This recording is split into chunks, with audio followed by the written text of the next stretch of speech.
Hayigsoon maayong adlaw or maayong gabi. Another day and opportunity again na makashare ko sa imo karon og word of God. I know nga ang pulong niya gikinahanglan nato sa tuang kinabuhi. And before I share the word of the Lord, gusto lang nako ka i-encourage through the prayer kung unsa jud ang value sa prayer sa tuang kinabuhi.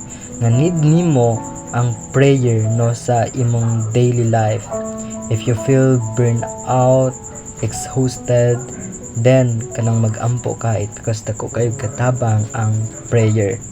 Ganing pulong sa Ginoo sa Proverbs chapter 3 verse 5. Salig sa Ginoo sa bug-os mong kasing-kasing, ayaw gayud pagsalig sa imong kaalam.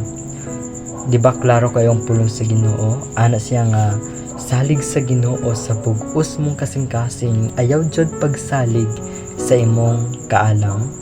It because if you trust the Lord tanan-tanan, no, hatagan kaniya og kanang kaayuhan, hatagan kaniya og kanang seguridad, hatagan kaniya og kanang secure mo nang ihatag sa Ginoo sa imuha.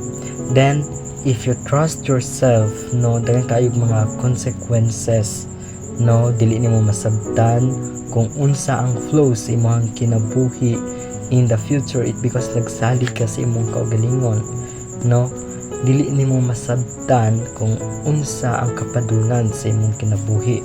Then dili nimo masabtan kung secure na ba ang imong life, no.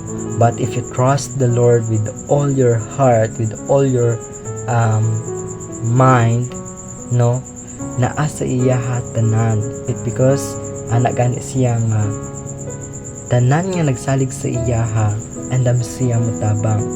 And that's our life ka pwede nato buhaton.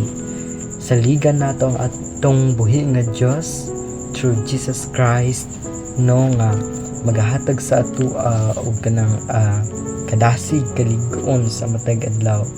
It because if you feel burden, then you trust the Lord, kato nga burden himuon to niya og kanang kadasig.